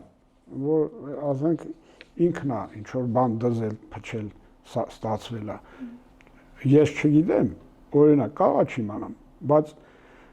այն ինչ որ ես տեսել եմ, այդ եմ տեսել։ Լավ, սենց ասենք, բայց ես շատ բան եմ տեսել, ասեմ իմանաք, շատ բան եմ։ Այդ նույն Ղարաբաղ կոմիտեի անդամ եմ, որ Լևոն Տեր-Պետրոսյանն էր, ես իրան էլ շատ լավ գիտեմ, մնացածին էլ շատ լավ գիտեմ։ Էս է խնդիրը, այսինքն նես չի էլի, որ մեկին ասում ես, ասենք նույն Սամվել Բաբայանը բան չի արել, կամ ամենը Սամվել Բաբայանն է արել, կամ Լևոնը, կամ որևէ մեկը, հա։ Ինչու՞ մենք արձանագրենք այդ փաստը, որ բայց ժողովրդին եթե ճիշտ չես ղեկավարում, ժողովուրդը պարտվում է։ Անպայման։ Որովհետև եթե գործը չեք կազմակերպում ճիշտ, դա տանում է պարտության։ Իսկ ժողովրդին ճիշտ կազմակերպելը նաև ժողովրդին դաստիարակելն էլ է։ Հասկանում եք։ Այս տարիների ընթացքում, այս որ հիմա ասում են 30 տարի, մենակ բանն են հաշվում։ Ասում են 30 տարի, բայց 20 տարվա երկու հոգունն են ասում, էլ չեն ասում, բա այս 7 տարի է հիմա ինքն է ժողովրդին այս վիճակի մեջ գցում, միջև այդ Ռոբն ու Սերժն էին, միջև այդ Լևոն Տեր-Պետրոսյանն էր, այն բոլորը այս ժողովրդին այն ճանապարհով չեն տարել, այսպես ասեմ։ Այսինքն այս Սարդարապատ չէ, Սարդարապատը փաստորեն նայեք, բանակ չէր ուզում, չէ, ուզում էր հետ քաշվել։ Հոգևոր մեր առաջնորդը, մեր կաթողիկոսը կազմակերպեց հաղթանակը, հասկանում եք, ոչ զինվորական էր, ոչ կռվից բաներ հասկանում, բայց ինքը կազմակերպեց Սարդարապատը։ Մեր կաթողիկոսը չաներ, եսին որ միջև որտեղ էր բանակը փախնելու։ Հա, բայց հաղթանակ է, չէ, այսինքն ասածս ինչ է, որ այդ ժողովրդին ճիշտ կազմակերպել առաջնորդել է պետք։ Այո, ճիշտ նույնիսկ դաստիարակությունը։ Մենք 88-ից ժողովրդին 4 տարի բան ենք բացատրել։ Եթե 92 թվի պատերազմը լիներ 88 թվին, մենք պարտվելու էինք։ Դեռ չէր հասունացել։ Իհարկե ժողովուրդը ուրիշ բան էր մտածում, որ հեսա Գորբաչովը առավոտ շուտ հելնելու էր մի բաժակ կոնյակ խմեր, քեֆը լավանար, ստորագրեր Ղարաբաղը տային բան Հայաստանին։ Հասկանում եք, sense մտքեր կար ամբողջովին։ Ժողովուրդը հրապարակ էր դուրս գալի Գորբաչով բան եւ այլն։ Ոնց որ մի մասը ասենք Պուտինին նկարը հիմա 23 թվին բան եւ այլն, ինչ։ Լավ, այսինքն անցած տարիներին մենք ժողովրդին չպատրաստեցինք հաջորդ Արցախյան հնարավոր պատերազմին, հակառակը հանձնենք, պրծնենք, ավելի լավ ապրենք, այդ տրամաբանությունը հասունացրեցինք, Արցախցի Ղարաբաղցի պարադի բանակ ստեղծեցինք, թեզը շրջանառեցինք։ Պարադնի բանակա, լավ զեկուցում են, հիմա էլ են շատ լավ զեկուցում։ Որ ասում եմ մի անգամ մասնակցել եմ, նենց զեկուցում են նայում ես ասում ես իսկ ցավը տանեմ, բայց որ ես լավ գիտեմ, որ ինքը լավ զեկուցող է։ Ոչ կռվող։ Դե կարող է լավ էլ կռվի, չգիտեմ, բայց ինքը հաղթանակ չի տանի, որովհետև այն զեկույցները սա սուտ է, հասկանում եք։ Այսինքն անցած տարիներին մենք անհրաժեշտ չուժեղացրեցինք մեր բանակը։ Մենք միշտ ասում ենք, հա ինչ որ բան անում են, չեմ ասում չեն անում, բայց որ ասում եմ, ինչքանով որ ես եմ հասկանում բանակից, ես այն ինչ որ հասկանում եմ, այն չեմ տեսնում։ Այդքան բան։ Այսօր ավելի ահավոր վիճակում ենք, մենք նույնիսկ չենք, ես որպես լրագրող անգամ չեմ ուզում բարձրաձայնել այդ մասին, որտեղ ի վերջո թշնամինել է մեզ լսում, բայց պետք է հասկանանք, հա, որ կրկնակի ծանր վիճակում ենք։ Այսօր հիմա եկեք բաներ կա, հա, այսպես ասենք, լավ։ Բաց ինֆորմացիա։ Հա, մենք չենք խոսում գիտեն, այն մենք ինչ որ չենք խոսում, սա աշխարհը գիտի։ Միանշանակ։ Լավ, պարոն Կարապետյան, անցնենք առաջ, գանք 2020 թվական 44-օրյա պատերազմ, Նիկոլ Փաշինյանը հաճախ էր այդ ընթացքում պատերազմից հետո, երբ ստորագրեց այդ փաստաթուղթը, երբ մենք կորցրինք մեր Շուշին, խոսում էր հետևյալի մասին, որ այդ պատերազմը Շուշիի համար է եղել, եւ նա պնդում է, որ եղել է Շուշիի համար եւ ստացվեց, որ կանգնեց պատերազմը, նոյեմբերի 7-ին ընկավ Շուշին, 7-ին, 8-ին, նոյեմբերի 9-ին, 10-ին ստորագրվեց պայմանագիրը։ Այդ պատերազմը Շուշիի համար էր, Շուշին հանձնելու համար էր։ Ինչ եղավ։ Չէ, այդ պատերազմը ընդհանրապես ոնց ասեմ, ինչքան իրանք առաջ գային, այդքան էր, ասինքն Հայաստանն էլ գրավեին, պայմանագիր չկնքեին, Հայաստանն էլ էին օկուպացնելու։ Բայց դե որ ասում այդ բանը Հայաստանի ղեկավարության որոշումը չի, որովհետև դրսում ձեռք չէր տալի ամբողջ Ղարաբաղը կորցնել այդ պահին։ Հա։ Բայց Շուշին կարևոր է, ճիշտ ասում այդ իմաստով, բայց դա փաստորեն ինքնախոստովանություն է։ Ինչի որովհետև որ շուտ են ասել հանձնեք, ասում են այդ մեկը չեմ լսել, բայց լսել եմ որ ասել է որ պատերազմը կանգնեցնեի կասեին դավաճան։ Այմար եթե դու ազգդ սիրում ես, թող ասեին դավաճան ես, բայց բան կպահեի, չէ՞, մեր հայրենիքը ինչ-որ մի մասը ավելի մեծ մասը կպաշտպաներ եւ այլն։ Դու հոգ իմանայիր, որ դու Աստծո առաջ մաքուր ես։ Ժողովրդի մտածող մասն էլ կիմանար այդպես։ Թե հիմա ես իմ ով ինչ կասել, շատ բան են ասում, ինչ ուզում ես արա։ Տես բան չկա, որ մի բան անես, քո դեմ խոսացող չլինի։ Տենց բան գոյություն չունի այս աշխարհում։ Ինչ ուզում ես արա, ամենալավ բանն ասես, 1000 վատ բան են ասելու, ամենալավ բանիդ համար։ Հիմա եթե բանը դավաճան կասեն, բայց դու հո գիտես, որ դու պահել ես այդ ժողովրդին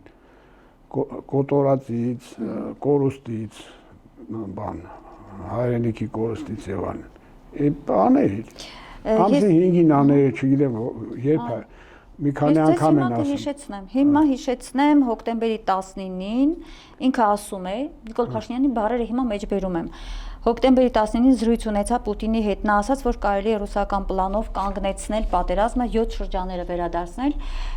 լուծվում էր Արցախի եւ Հայաստանի եւ Արցախի կապի հարցը, Արցախում կանգնում էին ռուս խաղաղապահները, կարգավիճակի հարցը որոշակի հետաձգվում էր։ Հոկտեմբերի 19-ին Պուտինը փաստորեն առաջարկել է Փաշինյանին կանգնեցնել պատերազմը եւ եթե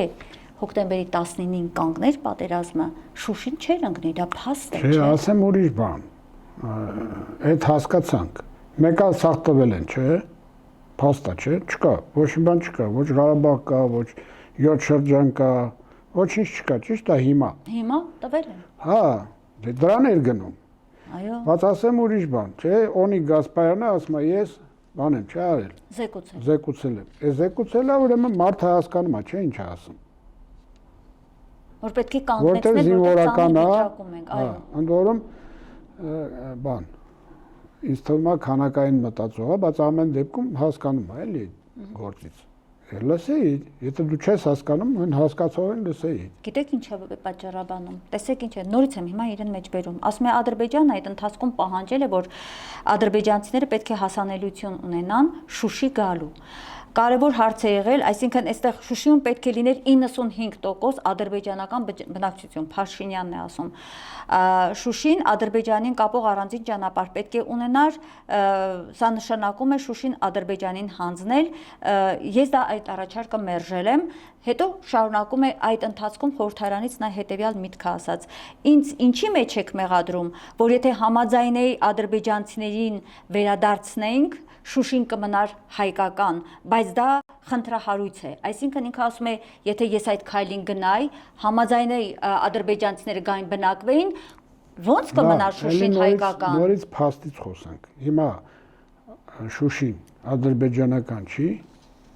Դե հանձնեցին ամբողջը։ Չէ, ադրբեջանական է, չէ, փաստ է։ Չեմ ասում, տեսլական է ինչ որ։ Փաստ է, չէ, ադրբեջանական է, բայց բնակեցված չի։ Այսինքն, եթե մենք այդ ամենը օրինակ եմ ասում, չգիտեմ երբ, հոկտեմբերի 5-ին կանգներ, բան եւ այլ, ու այդ պայմանը դրվեր, այլ մի ուրիշ հարց է, մենք թողենք այդ ադրբեջանցի գային Շուշի ապրեին, թե չէ, այդ էլ կա։ Բայց դա ինչի չենք մտածել։ Այդ մեկ երկրորդն էլ հիմա փաստը ցույց է տալի, որ ասենք իր մտածածը ճիշտ չէ։ Շուշին հանձնվեց։ Ձեր վերլուծությունն ինչ է ցույց տալիս։ Ընդհանրապես ես համարում եմ Արցախն ընդհանուր։ Դե Շուշիից հետո չէ, հանձնվելը ո՞րն է։ Հանձնվելը գիտեք, որ մի sense բան ունի, էլի ինքը, որ բանալին վերցնում ես, գնում ես, հանձնում ես, հա։ Սա ուրիշ դեպի արվեց, այդքան բան։ Այդ տենց կռվող բանով, որ նատուրալնի լինի, էլի այսպես։ Բնական, հա։ Լավ, ես այդ օրերին հիշում եմ։ Ինչի, որովհետև ես էլ եմ ասում։ Ես տեսնում եմ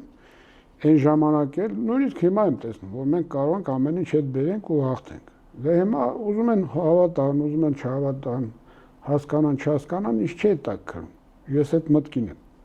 Ու հենց նենց չեմ այդ մտքին, էլի, բան չեմ, Լեոպոլդը չեմ, էլի, давайте жить дружно բան։ Ես շատ լավ գիտեմ, դա ոնց կարելի անել։ Դե հիմա ասում եմ այս իշխանության պարագայում դժվար է մտածել, դա հնարավոր է թե ոչ։ Իշխանության պարագայում։ Հիմա ժողովրդին հասցրել են մակարդակին, որ ժողովուրդը բան շատ բան դժվար է հասկանում։ Հա, այ հենց այդ ոգին են կոտրել։ Ինչի մասին ենք խոսում։ Դե հիմա ասում չէ, հասկանալ է, ես միշտ ասել եմ, չգիտեմ ձեր մոտ ասել եմ թե չէ։ Իշխանավոր որ մի հատ բառ ասում, մի հատ սխալ, մի հատ մեղք է գործում, այդ մեզ բոլորիս վրա ազդում է։ Ես մեղք գործեմ, ձեր վրա չի ազդում, չէ, ինձ վրա է ազդում։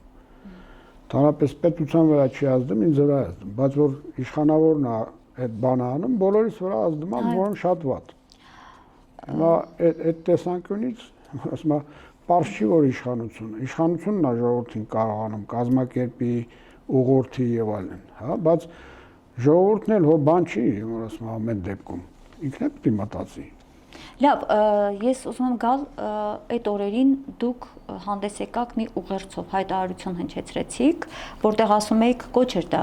իշխանություններին, հայ ժողովրդին, երբ նայում ենք վերջի զարգացումներին, տպավորություն ունենք, որ Հայաստանում չգիտեն թե ինչ է կատարվում Արցախում։ Ես պիտի խնդրեմ, որ այս հատվածը մենք հիմա դիտենք։ Ուզում եմ կոչ արած լինեմ ամբողջ մեր հայ ժողովրդին, նամանավան մեր հայրենակիցներին, որոնք ապրում են Հայաստանի Հանրապետության մեջ։ Այս վերջի զարգացումները,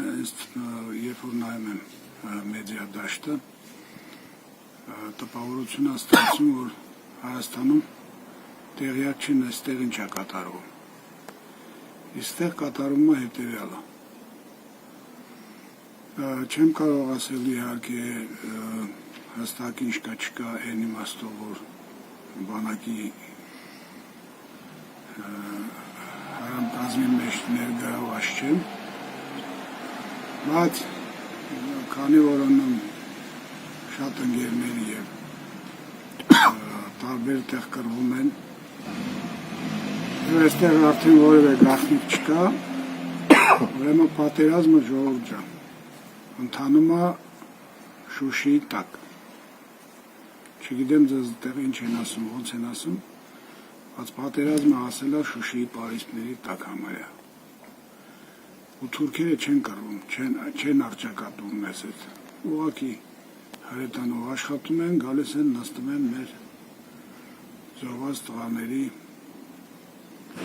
վիրավոր տղաների դիրքերում։ Սա ինչի համար եմ ասում, պանիկա տարածելու համար չեմ ասում, խոճապ տարածելու համար։ Սա ասում եմ նրա համար, որ մենք խիստ կարիք ունենք ձեր օգնության, ոչ թե նասկիներով, քաղցրավենիքներով եւ այլն, դա էլ է անհրաժեշտ, դրա համար շատ խորին շնորհակալ եմ, ձեր ցավը տանեմ, բայց մեզ այսօր հարկավոր է, որ մեր օդը փակեն եւ մեր հրետանին աշխատի։ Եվ օգնություն գա առաջի հերթին Հայաստանի զորքով։ Այսօր դա չկա։ Այսինքն ստեղծում է տպավորություն, որ մենք մենակ ենք մնացել։ Եթե մենակ ենք մնացել, ապա ասեք, որ մենք մենակ ենք մնացել, մեր գլխի ճարը տեսնենք։ Եթե մենք միասնական հայ ժողովուրդ ենք, ուրեմն օգնեք ժողովուրդ։ Օգնեք։ Չգիտեմ, թե կառավարությանը կասեք, եթե չի լսում, թե ոնց, թե ինչ, բայց օգնեք, որովհետև սպառվում ենք կամաց, իմանանք ինչ ենք անում։ Գնանք, զոհվենք, միջև վերջ, թե ինչ անենք, ոնց անենք, մեզ տեղյակ պահեք։ Մեզ մի հատ տեղեկություն ասեք, մենք իմանանք ինչ ենք անում։ Ես հույս ունեմ, որ դուք կգաք մեզ օգնության։ Շնորհակալ եմ ձեզ։ Պարոն Կարապետյան, փաստորեն դուք օգնություն եք խնդրում, ասում եք հստակ ասեք, մենք մենակ ենք մնացել, մեր գլխի ճարը մենք ինքներս տեսնենք, դուք գալու եք օգնության։ Եվ այդ նույն ընթացքում նաև տարածվեց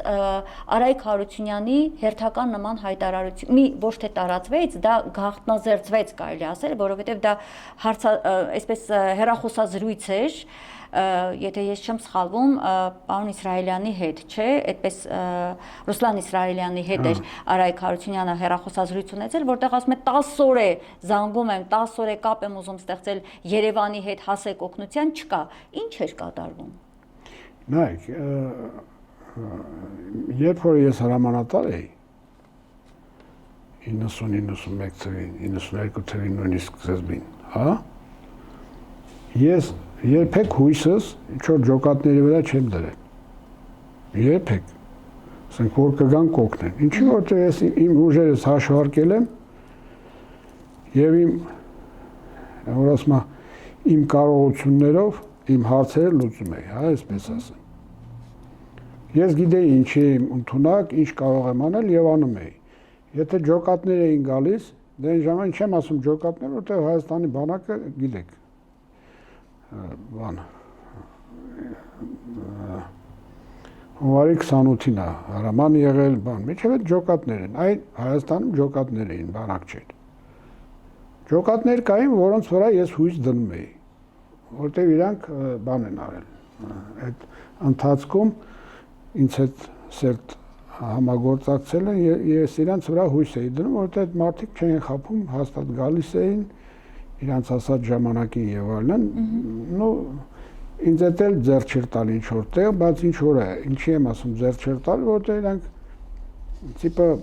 եկա անգնացին բան, հա։ Բայց մեկը, քանի որ ընկերներ էինք նորմալ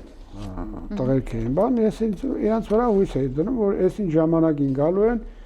ես այսքան ուժ հավել եմ ունենալու։ Եվ ըստ դրա իմ գործողությունները պլանավորում է, էլեմենտար բան է։ Հիմա եթե այդ 20 թվիները նույն պատմությունն է, ես դա եի ասում։ Հիմա եթե գալու եք, դա ուրիշ խնդիր է։ Եթե չեք գալու, դա ուրիշ խնդիր է։ Իմանանք ինչ տակտիկա օգտագործենք, ոնց կռվենք, որտեղից ուժ հանենք, որտեղ տանենք եւ այլն եւ այլն եւ այլն։ Բազմաթիվ հարցեր, որ վերաբերում է պատերազմին։ Էս է խնդիրը։ Հիմա եթե ասելա ես մեր պաշտոնյաների ասելով եմ ասում, եթե ասելա ես զորք է գալիս, որտեղ հարցրել եմ։ Ես սպասում եմ զորքը չի գալիս։ Հա, դե ասում եք 10 Բայց որ զորքը չի գալի, Երևանից ինքը ասում է զորք է գալու։ Ես իրանց ասել եմ, ինձ մի խանգարեք, ես մի հատ բրիգադ հավաքեմ։ Օրինակ, դա փաստ է։ Իրանք ասել են, չէ, զորքը գալիս է, հասկանում եք։ Ես զորքն էլ չի գալիս։ Մենք գործ ունենք Այսինքն ստի հետ խափել են, ինչ է կատարվել, դուք դրա անունը ինչ կտաք, այսինքն ասել են գալիս ենք ու չեն գալիս, կամ որ ասում 10 խնդրում եմ չեն տալիս Հիմա էլ եմ ասում, կարող է 1000 նյուանս լինի, բայց ի վերջո միշտ փաստերից խոսացեք։ Եթե մարդը ասել է օրինակ գալու եմ, չի եկել, խափել է։ Վերջ, դրա անունը ուրիշ բան չկա, բայց ինձ համար խափել է։ հայրենիքի պարագայում դա այսինքն ինչու են դա։ Դա դավաճանություն է հայրենիքի պարագայում, էլի։ Եթե ես ձեզ ասել եմ այսօր գալու եմ, չգամ, չէ՞։ Կլինի ես ձեզ խափել եմ, չէ՞։ Գոնե շուտ զանգեմ, օրինակ, մի օր առաջ զանգեմ, ասեմ կներես, ասենք բանը, հասկանալի է, պարոն Կարապետյան, հայրենիքի պարագայում դա դավաճանություն է։ Սովորական մարդկային հարաբերություններ հասկացա, ես էլեմենտար բան եմ ասում, որ հասկանալի լինի, էլի մարդկա հետ էլ չհասկանում։ Դրա համար եմ ասում, էլեմենտար։ Ես ձեզ ասեցի, չեկա, ուրեմն խափեցի։ Հիմա անունը ինչ ուզում եք դրեք։ Չէ, դա պիտի հիմա հասկանանք ինչու է, էլի արվեց։ Հստակ համագործակցություն գնաց Թուրքի հետ, պայմանավորվածություն եղավ։ Ի վերջո մեր ռազմական գործիչները այդ սահմանումը պիտի տան, որ այդ հարցերը բարձ լինեն։ Քրիստոնյա մարդ եմ։ Աշխարհը քանդում է սուտը։ Մեր երկիրն էլ այդպես քանդում է։ Բոլոր ամեն սուտը քանդում է։ Հիմա որ ասում եմ, ինչ ուզում եք անունը դրեք, ոնց ուզում եք ֆրացրեք, բան։ Սուտը եղավ, լավ բան չի լինելու, այդքան բան։ Ով է ծախել Շուշին։ Ծախել եմ վերջին 30 տարում, որովհետև Շուշին դժբախտ եւ դժգույն քաղաք էր։ Մեզ պետք է Շուշին։ Հիմա Շուշին տեսեք ոնց է ծաղկում։ Բայց դժբախտ ու դժգույն։ Ուրիշ բան եմ ասում, դժբախտ ու դժգույնը մարդու ուղեղի մեջ է։ Հիմա Շուշին ծաղկում է, չէ՞։ Ոնց է ծաղկում։ Էլեմենտար բան եմ ասում, էլի հասկանում եք, շատ մարդիկ ասում են, այնց մի հատ այնց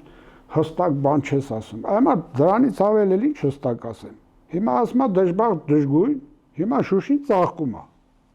Ինչու՞մն է այստեղ հարցը, մտածեք։ Բայց դուք այդպես կարծում եմ չպիտի շեշտեք հիմա ծաղկում է։ Շուշին ծաղկած է եղել, հրաշք մեր սիրուն քաղաքը։ Մի րոպե, ես ուզում եմ մարդ հասկանալ։ Կոնկրետ այն Շուշի, հայկական Շուշին ասելա դժբախտ ու դժգույն եք։ Դուք բերում եք Ալիևի հասկացա, լավ, հասկացա, թե ես ուրիշ բան եմ ասում։ Այսինքն մարդու ձեռնա, չէ՞, այդ նույնիսկ հասկացողությունն է մարդ։ Շուշեցու համար ոչ դժբախտ է, ոչ դժգույն։ Այն մարդը փախել է, հիմա իր համար է դժբախտ դժգույն ստեղ ապրելը։ Հասկանում եք ինչ եմ ուզում ասեմ։ Ես ուզում եմ ասեմ, հիմա սա կառուցում է, ուրեմն ու սիրուն է։ Այդ դու էլ կառուցի։ Ոչ թե հանձնի, լավը չի հանձնում։ Հասկանում եք, ինչ եմ ասում։ Այսինքն ուզում եմ այս կենցաղային մակարդակով էլ մարդ հասկանա։ Հիմա ասում է հաները վատներ, ախպեր դու լավ արա։ 7 տարի դու լավ արա, խես հաների տարա փագի գնաց, սմսլի փագի չեմ ասում, բերք նստածնի։ Այդ պատմությունը, որ լավը չէ, փագի ասա չասեցիր զորոյից ենք սկսում։ Այս զորոյից լավ բան սկսի, խես, հա սրանք սենց են արել։ Այդ դու լավ արա, որ ասում են նրանք էլ вообще, որ ասում են ժողովուրդը երեսները ընդհանրապես թեքի էլի։ Այդ դու լավ արա։ Իդեպ պարոն Կարապետյան, երբ ասում եք ստի մասին խոսեցինք, հա, այդ ամբողջ ընթացքում 44 օրյա պատերազմի ժամանակ անդադար մենք ժողովուրդը խաբվել ենք։ Մեր ժողովուրդը խաբվում է իշխանության կողմից, հաղթելու ենք, հաղթելու ենք։ Դրա համար խոսացի։ Արծրուն Հովհաննիսյանի հասուպ են ասում, սենց է, ասում են տենց չի ախպեր, սենց է։ Իրականությունը էս է, այդ չի ինչ որ դուք ասում եք։ Իդեպ Շուշին ընկել էր, էլի Հայաստանում խաբում էին։ Եթերում Արծրունն ասում էր հաղթել ենք, հաղթում ենք։ Եվ տարան պարտության։ Եվ տարան պարտության։ Ես մի քիչ որ բարդ եմ խոսում, ես խոսալուց այդքան էլ լավ չեմ։ Բայց որ ասած այս էլեմենտար բաներ ուզում եմ մարդուն հասնի էլի, որ այս որ սենց ասում եք, սա ուրիշ գործելու ձև էլ կա, էլի։ Այդ արեք, այդ ցեխից դուրս եկեք, ասած է սա։ Եվ մոտենանք արդեն վաղուց ավարտվել է մեր եթերաժամանակը, փորձենք ամփոփել, ցավալի նաև այն է, որ այն մարդիկ, ովքեր հստակ արդեն այնքան հստակ են փաստերը, գալու է ժամանակ ամեն ինչ արդեն իրավական փաթեթով կհստակեցվի, հա, հիմա ոչ թե այսպես մենք կհնչեցնենք, այլ հստակ կլինի մի թղթածրար, որտեղ այդ բոլոր փաստերը կլինեն ինչպես հանձնեցին, ինչու չեկան հասան օգնության Շուշիում, մինչև վերջի պահը, իդեպ ես ուզում եմ շատ կարևոր մի դրվագ, ռուս նկարահանողներ են այդ ժամանակ եղել Շուշիում, եւ տղաները հենց այդ ռուսները, լրագրող եւ մեկ օպերատոր, իրենք ֆիլմ էին հանել Շուշիի հետ կապված, որտեղ ասում են մինչև վերջի պահը շուշեցին եւ հայ զինվորը մնացել եւ պայքարել է հանուն իր քաղաքի եւ իրենք էին հենց այդ ռուս երկու տղաներն էին ասում, որ սուտ է ասելը, թե հայերը փախել են, հայերը չեն արել, ասում են մինչև վերջի պահը նրանք արյուն են թափել հանուն իրենց վերթաքաղաքի։ Սա հերթական փաստերից մեկն էր եւ իրենք էլ նաեւ արձանագրում էին այն փաստը, որ հանձնվել է Շուշին, ուղղակի դա թիկունքից հայերին հարված էր, ինչը արվեց փաստորեն հայկական իշխանությունների ձեռամբ եւ նրանց ուղիղ աջակցությամբ մեր թշնամուն։ Ժամանակը կգա այդ բոլոր հարցերը կլուծվեն։ Հիմա այս մարդիկ բռնել են մի նոր այլ քաղաքականություն, մեղադրում են բոլորին, սևացնում են բոլորին, բոլորն են մեղավոր բացի իրենցից։ Մեղավոր են ռուսները, մեղավոր են, չգիտեմ, նախկին ու ներկա, չգիտեմ, նախկինները, բոլոր երեք նախագահները, հայ ժողովուրդը, հայ զինվորը, բազմաթիվ զինվորականներ այսօր դատապարտվում են։ Միքայել Արզումանյան արդեն քանի տարի է բանտարկված է իբր Շուշին հանձնելու համար։ Բոլոր դրվագներով մեղավորներ են գտել, փակել են, լռեցնում են, բայց իրենք արդար են ներկայանում, իրենք են արդար ներկայանում, լինելով այդ օրվա գլխավոր հրամանատար օրինակ, հա, ինչպես ինքն իրեն հայտարարում էր։ Այս իրավիճակը, խնդրում եմ, ներկայիս իրավիճակն էլ ամփոփեք այդ մեղավորների փնտրտուքի մեջ այս իշխանությանը, տվեք խնդրեմ ձեր գնահատականը։ Բայց ինչ անի։ Ուզում եմ ասեմ,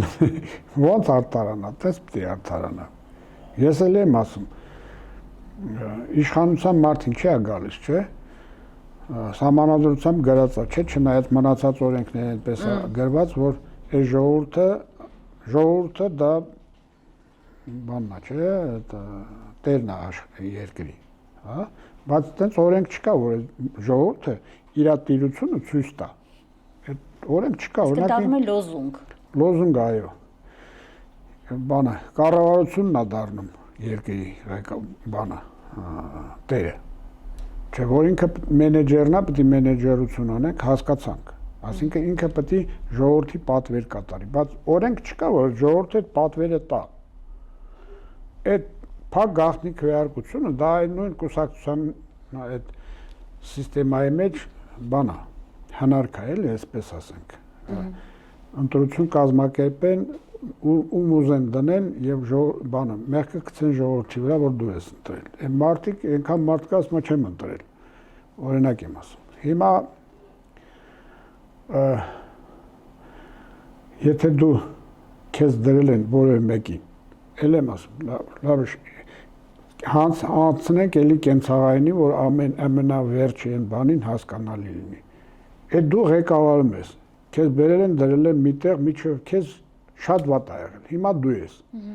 Հա, որ դու ես, նշանակում է դու ես, չէ՞ պատասխանատու։ Դու ես կազմակերպում, եթե դու չես կարողանում կազմակերպես, որ գործը ճիշտ գնա, ով է մեղավոր։ Եթե նույնիսկ այն աշխատողդ էլ է մեղավոր, բայց առաջին մեղավորը դու ես։ Ինչի մասին է խոսքը, էլեմենտար բան եմ ասում։ Իհարկե։ Մազենք մեկին դրել են ֆերմայի վարիչ։ Ասենք հանձնել են, ասենք 100 կովա ունեցել, այսքան կաթեր ստանում բան կազմակերպեն, միջև իրան գողություն էին անում օրինակ, ասենք մի քիչ կաթ էին գողանում, կամ շատ էին գողանում, վերջը դա չի խնդիրը։ Հիմա այս մարդն եկել է այդ 100 կովից 50-ը սատկել է։ Պարզ չի, որ դրան պետք է հանեն գործից, հո չեն ասի ապրես։ Ճիշտ է, էլեմենտար կենցաղային բան եմ ասում։ Աշխարհն էլ է տենց։ Հիմա եթե ես երկիրը ղեկավարում ես ու երկիրը պակասում է, չի զարգանում եւ այլ, մարդիկ իրանց կարող է թվեր ասես, ասում կա սուտ, կա բան, վատ սուտ, կա ահավոր սուտ եւ կա ստատիստիկա։ Դա աշխարհի ասած բան է, ասում ուսանող էի, որ այդ բանը կարդացել եմ։ Հիմա այդ ստատիստիկան ինձ հետաքրքիր չէ, մարդիկ աղքատ են, հասկանում եք։ Փաստ է, չէ։ Այո։ Ղեկավարը դու ես, ով որ ուզում է լինի։ Հիմա այսօր ինքն է, վաղը մյուսն է։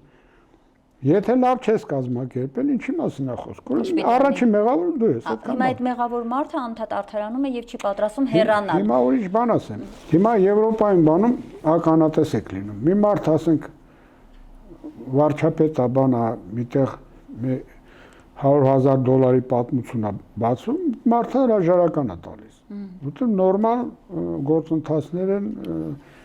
եւ այլն, հա, չերկարացնեմ։ Հրաժարական է չէ տալիս։ Քանի հրաժարականներ։ Փաշինյանը չի տալիս։ Դե հիմա այդ մարդն էլ այդ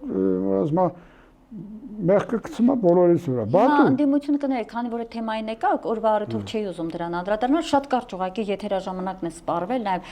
հիմա ասում են Փաշինյանի իմպիչմենտ պետք է սկսել, անվստահության գործընթաց պետք է սկսել, խորհրդարանում պիտի այդ գործընթացը սկսվի եւ հասնի նրան, որ նաև ժողովուրդը միանա այդ պահանջին եւ ի վերջո իրականացվի այդ հեռացումը։ Չի հեռանում այդ մարդը, գոնե այդ իմպիչմենտով, որը իրավական հստակ գործիք է, կարելի է իրականացնել։ Դուք ինչ կարծիք եք այդ մասին։ Դե ասենք զուտ են բանով որ ասում են անհնարին է այն իմաստով որ այդքան ձայն պետք է հավաքվի օրենքով բան եւ այլն ինչ որտեղ հա հասկանալի է որ թվում է թե անհնարին է բայց ուրիշ խնդիր կա հիմա ժողովրդավարությունն է չէ՞ այս երկրում հիմա մարդիկ որոշել են այդ անեն այդ թողանեն կլինի չի հասկանալի այսինքն այդ գործիքն էլ պետք է օգտագործել Ահա ասեմ ում է իշխան գարում այս մարդիկ ձեռնարկել են հիմա այն որ ասում է բանը ինչ որ ձևեր կգտնեն թե ինչ կանեն թե մարդկանց կհամոզեն այդ թողանեն այդ չկարողանան բայց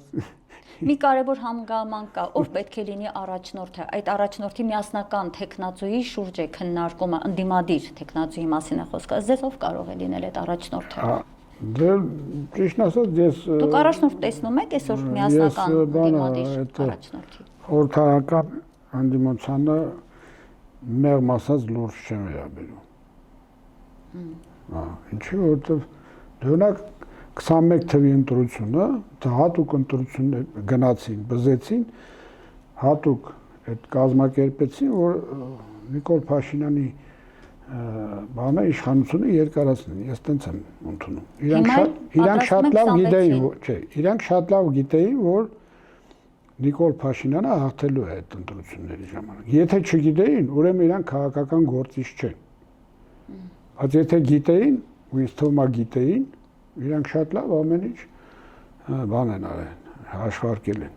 Դրա համար ես իրանց լուրջ չեմ ընդունում։ Հիմա էլ եմ պատրաստվում 26-ին մասնակցել, այն դեպքում, երբ որ Փաշինյանի թիմն ասում է մեկ է, էլի հաղթելու ենք մենք էլի ըստահություն։ Դե հիմա որ ասում եմ կյանք ցույց կտա։ Այո։ Լավ, եւ ավարտենք մեր այսօրվա հարցազրույցը, որը Շուշիին էր վերաբերում, մեր եռատոնին էր վերաբերում, մեր ազատագրական պայքարին էր վերաբերում։ Բնականաբար այս բազմաթիվ հարցեր են բազմաթիվ դեռ հնչելու են ինչու պարտվեցինք, ինչու էսպես եղավ, ինչուները շատ են, վստահ եմ կգա օրը եւ այդ պատասխանը մենք արդեն երբ այլևս չի լինի այս իշխանությունը մենք կստանանք այդ պատասխանը, որովհետեւ այս իշխանության պարագայում անհնար է ստանալ այդ հարցերի պատասխանը, բայց մեկ